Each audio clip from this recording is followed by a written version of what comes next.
یہ تو امپاسبل ہے کہ آپ کی زندگی میں کسی سے کبھی کوئی مس انڈرسٹینڈنگ نہ ہو, لڑائی نہ ہو, ڈس لائک نہ ہو, یہ امپاسبل ہے. بالکل صحیح بات ہے. لیکن what's important is that at the end of the day you clear your heart and make sure the other person clears her or their heart from you.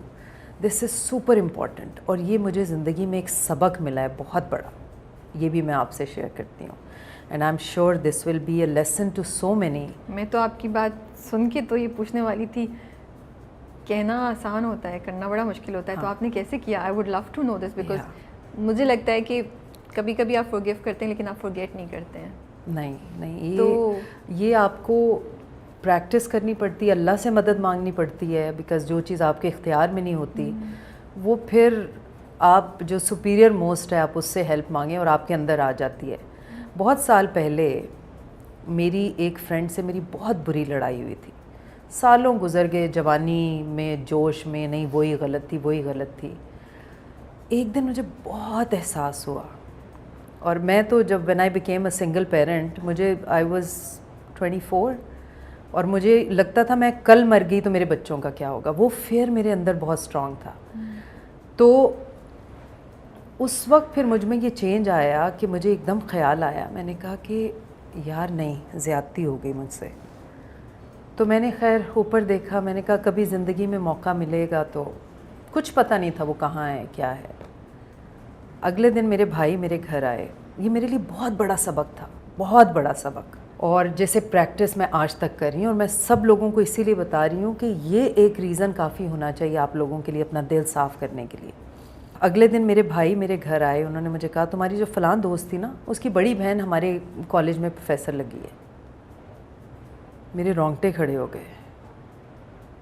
میں نے کہا مجھے اس کا نمبر چاہیے. خیر ہی سر کیوں خیریت؟ میں نے کہا نہیں مجھے چاہیے. اگلے دن میں نے انہیں فون کر کے یاد کرایا کہ مجھے اس کا نمبر چاہیے. نمبر ملا مجھے. بڑے کانپتے ہاتھوں سے, آنسو بھرے ہوئے تھے آنکھوں میں, میں نے اسے کال کیا. میں نے کہا یار مجھ سے زیادتی ہو گئی تھی, پتہ نہیں اب تیرا میرا کرنے میں تو پھر کس کا قصور تھا, لیکن مجھ سے زیادتی ہو گئی تھی تو تم مجھے معاف کر دو. کہتی کوئی بات نہیں, اٹس اوکے. میں نے کہا نہیں, تم الفاظ کہو کہ تم نے مجھے دل سے معاف کیا. And I was crying. She said کیا ہو گیا شیگی؟ شیگی از مائی نک نیم. میں نے کہا نہیں یار میں کہہ رہی ہوں تم سے, تم کہہ دو تم نے دل سے معاف کیا. خیر اس نے مجھے کہا اور مجھے لگا کہ اس نے مجھے دل سے معاف کر دیا ہے. تو مجھے لگا کہ میرے دل سے ایک بہت بڑا بوجھ ہٹ گیا ہے. اور یہ چیزیں جو ہیں یہ اتنا ناسور بن جاتی ہیں آپ کے اندر کہ کبھی نہ کبھی زندگی میں یہ پھٹتے ہیں اور پھر پتہ نہیں کیا کیا بہا کے لے جاتے ہیں. صحیح بات ہے. اس بات کے ایک ہفتے کے بعد میرے بھائی کا مجھے فون آیا, اینڈ ہی سر تمہیں پتہ ہے اس کا مرڈر ہو گیا. اوہ گاڈ. مجھ سے چھوٹی تھی وہ اس وقت, شی مسٹ بی 30 اور آئی ڈونٹ نو واٹ. اور میں اتنا شاکڈ تھی اس بات سے, مجھے سمجھ نہیں آ رہا تھا کہ میں شکر کروں اللہ کا اس بات کے لیے جو اس کے جانے سے پہلے ہو گئی, یا اللہ تعالیٰ نے یہ پلان کیا تھا میرے اندر ڈالا, یا میں اس کی موت کا غم مناؤں کہ وہ اتنی ینگ ایج میں چلی گئی. And I don't know. لیکن اس انسیڈنٹ کے بعد میں اللہ کہ تو ہمیشہ ہی قریب تھی. And I always looked up to him whenever I felt bad or sad or down. I still do.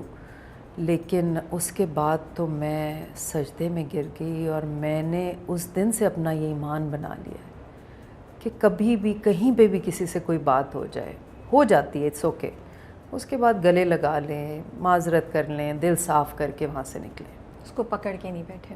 نہیں.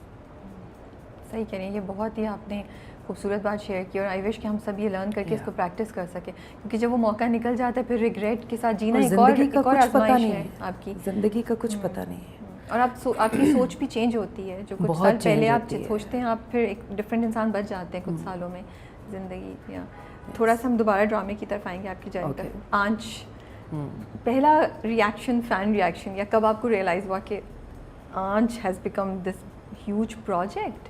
مجھے کافی ٹائم کے بعد پتہ چلا, کیونکہ ان دنوں تو آپ کو ٹائم ہی نہیں ملتا تھا. 7 دن ہفتے کے, ایک دن ریڈنگ, اس کے بعد ایک دن ریڈنگ ہوتی تھی, پھر ریہرسل ہوتی تھی, پھر اس کے بعد 4 دن شوٹ ہوتی تھی. تو بالکل, کیونکہ ریپیٹ بھی نہیں ہوتے تھے پلیز, نہ یوٹیوب تھا نہ کچھ تھا. نہیں, بالکل بھی نہیں. تو مجھے آئیڈیا اس طرح سے ہوا کہ کوئی 5ویں 6ٹھی ایپیسوڈ کے بعد ایک دن شوٹ جلدی ختم ہو گئی. میں نے کہا طارق روڈ سے کپڑے لے لوں, کپڑے ختم ہوئے ہوئے. تو میں وہاں گئی کپڑا لینے, تو کہتا ہے باجی ابھی نہیں کپڑا دے گا, دکان بند کر رہا ہے. میں نے کہا کیوں, ابھی تو ٹائم ہے. یہ سے نہیں آج ڈرامہ آنا ہے, دکان بند کرے گا. سڑکیں بھی خالی ہے. میں کہہ رہی ہوں کون سا ڈرامہ آنا ہے, آنچ آنا تھا. تو اس وقت مجھے اندازہ ہوا. پھر میرے ابو نے کہا کہ میرے جو باس ہیں ان کی وائف تم سے ملنا چاہتی ہیں.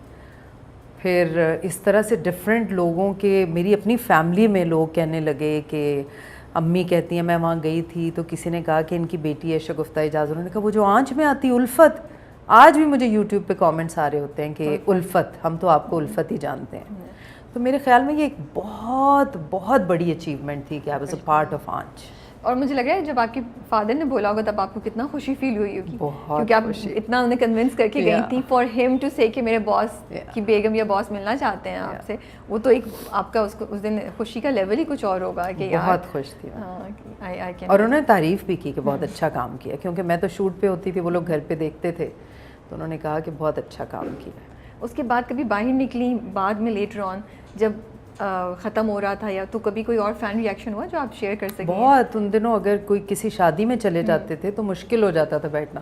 آٹوگراف کا فیشن تھا, تو بس لوگ مل کے اتنے خوش ہوتے تھے, ہاتھ پہ آٹوگراف لے رہے ہیں, میں تو دھوں گی نہیں, اور پیسوں پہ لے رہے ہیں, ٹیشو پہ لے رہے ہیں, کسی بھی طرح سے وہ جو ان کی آنکھوں میں خوشی ہوتی تھی نا اس وقت مل کے, کیونکہ اتنا ان ایکسپیکٹڈ ہوتا تھا. کوئی سوشل میڈیا پلیٹ فارمز نہیں تھے, صرف ایک ٹی وی ہی تھا جہاں وہ ہمیں دیکھتے تھے, اور اس کے بعد اگر اپنے سامنے دیکھتے تھے تو ان کی خوشی کی انتہا نہیں رہتی تھی. اب تھوڑا سا میں ایک پرسنل سوال آپ سے کروں گی, if you are okay to answer this. جب آپ خود سنگل مدر بنی تب آنچ کی کوئی میموری یاد آئی, یا تب آنچ میں جو کچھ ہوا؟ بیکاز مجھے یاد ہے آپ نے ایک دو جگہ بولا بھی ہے کہ آنچ کر کے آپ کو ریئلائز ہوا کہ جب عورت واپس جاتی ہے یا چینجز ہوتی ہیں زندگی میں شادی کے بعد, تو وہ کیسے چیزیں ویسے نہیں رہتی جیسے پہلے ہوتی ہیں. اس وقت کچھ آنچ کی جو لرننگس تھیں وہ آپ کو ہٹ کی, یا آپ کو وہ جیسے ڈیجا وو نہیں ہوتا کہ یار یہ تو الفت کے ساتھ میں نے کبھی ایسا ہوتے ہوئے سوچا تھا؟ نہیں, مائی کیس واز ڈفرینٹ, کیونکہ میں گھر نہیں گئی, میں اپنے اپارٹمنٹ میں ہی تھی اپنی بیٹی کے ساتھ, because I was expecting my other child when I became a single parent. تو وہاں پہ ہارڈ شپ کا لیول اور تھا. گھر والوں کا یہ رویہ دیکھنا آئی ایم شیور وہ زیادہ تکلیف دہ ہوگا.